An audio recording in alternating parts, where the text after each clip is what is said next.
Welcome back to the Alter Ego Bros. I'm Andy, that's Nick, and today we're going to be reviewing Predator Badlands. It's a sci-fi exploration movie. The whole time I watched it, I just kept thinking this is what Borderlands should have been. It's a much better version of what they try to do for an exploration sci-fi movie. It's also the first time I believe they follow the Predator in this whole series and get that point of view. Ends up picking up a couple sidekicks along the way. It's a really fun, thrilling adventure story. I'm an 8 out of 10 on this one. I really enjoyed it. I thought that they really killed it on all the aspects. To me, I kind of thought even the story structure itself, that's probably where it lacked. It was super good, but they didn't do anything like outside the norm from a story structure. So that's kind of where it fell short for the most part for me. But what about you, Nick? What do you think? I am also an 8 out of 10. As a longtime Predator fan, I do really enjoy this movie, and it's more on like the Alien versus Predator side of things. It kind of expands on that universe now that Fox is acquired by Disney. It's all together. They're doing the whole MCU type of thing again with aliens and predators, and I'm here for it. That's exactly where I thought it went. It felt like a Marvel movie with the story structure, and that's why it just went middle of the pack. I'm like, God, why does this scream Marvel to me and just doesn't try to challenge itself? So that puts Predator Badlands as an 8 out of 10 on our tier list.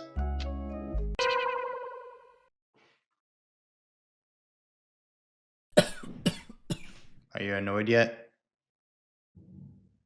Now I'm annoyed. So let's get into the story a little bit here. The thing that set this apart, which I thought was actually better than any typical Marvel movie story structure, is that they introduced a lot of things throughout the journey that ended up coming into play later on, and you go like, oh, I see why they did, oh, that's why. It was really cool how they kind of wrapped that all up in the end, and they really, really did a good job nailing the end and putting the final touches on the storyline. I wanted to bump it up, but as far as like doing anything unique, they just didn't really do that to push it to the next level for me. But this is something I think most people would enjoy as long as you like a sci-fi adventure movie. So I agree. It doesn't really push the envelope forward. However, it is something that Disney has kind of been lacking for a few years now. It's a newer IP, or at least a new take on the IP that is just as compelling as the original movie. Now, there are a lot of people who like the original Predator 1 and 2 from like the 80s and 90s and are very stickler for it being dark and gritty. I think it's just fine how it is. I think bringing it to a younger audience is just fine. With expanding comes so many different options, right? And this is one thing that I wish Disney would do more of. Let's make our beloved properties, like whether it's the MCU or Aliens and Predators, let's give them a little shakeup. Action adventure is fine. We can have our R-rated too. Like, let's mix it up, mix up the genres, get some mystery going in there, get some thrillers going on in there. Make it different enough that people will actually go see it instead of just copy and pasting forever just to make money. I liked Elle Fanning's character a lot. Well, both of her characters, to be honest. I thought that was a easily cheesy role, but she's a really good actress. And I loved the dual role and how different each of them was, and how it gave us a little bit more insight into the Weyland-Yutani androids, which is, I don't know if you remember from Alien Romulus, but that's what Andy was. Gotcha. So that's where the alien part kind of came in. Yeah, I was trying to think about acting for this one because I thought the whole cast did a phenomenal job, but I was like, if they do a phenomenal job, should I get full points or not? And I had to remind myself, especially when we did end up seeing Nuremberg, and I saw Russell Crowe and just see like the amount of effort and attention to detail he had to put in before going in front of a camera to have that kind of character. That's a fictional character. Its mouth opens a certain way, it talks a certain way, it has to have certain behaviors while wearing all that stuff, knowing you're having all this CG done on you. That has to be really hard.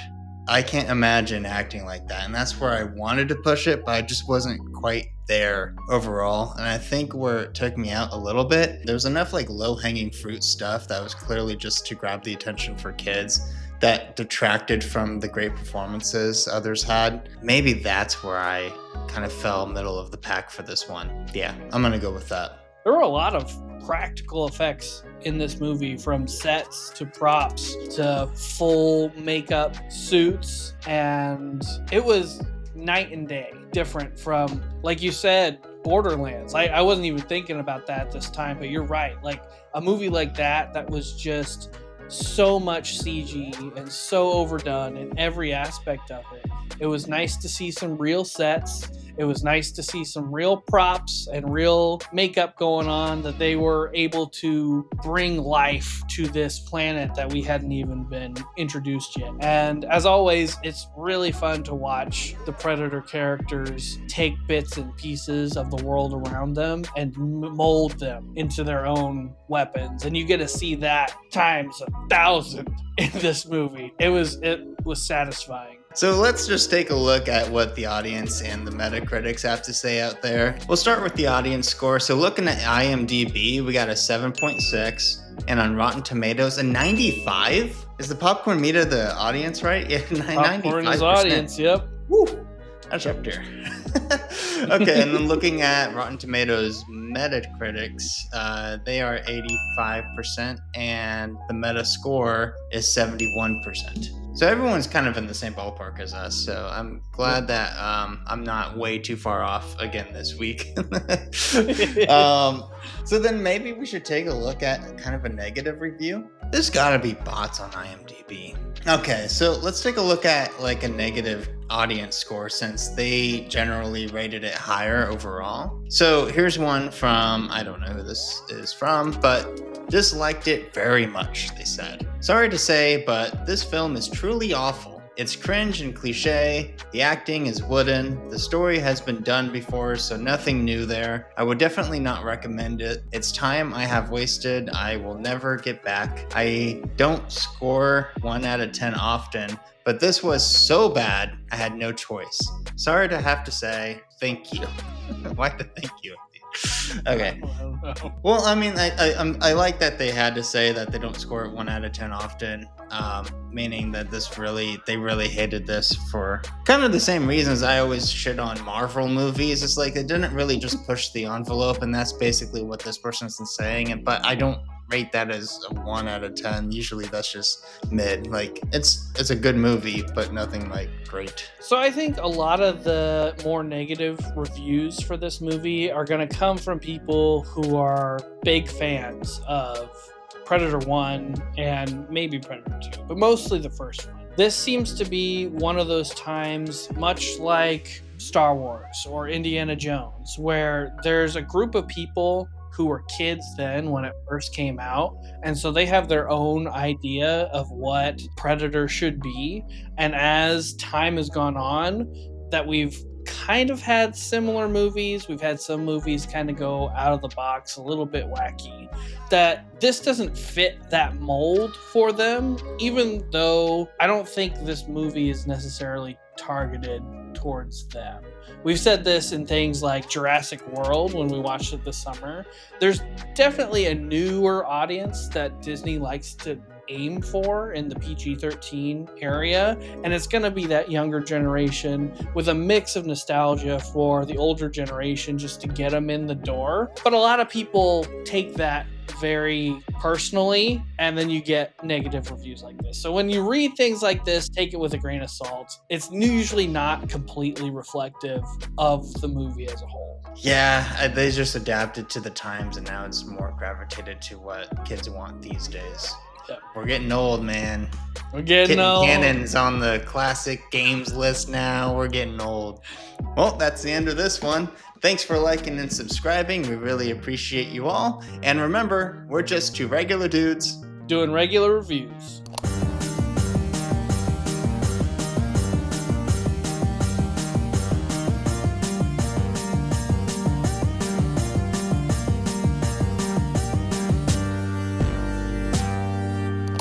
Was it introduced a lot of interesting things about the world throughout its journey, and it came into use later on. God damn it. We haven't done an I word in a long time. Chinless. The rest of the video.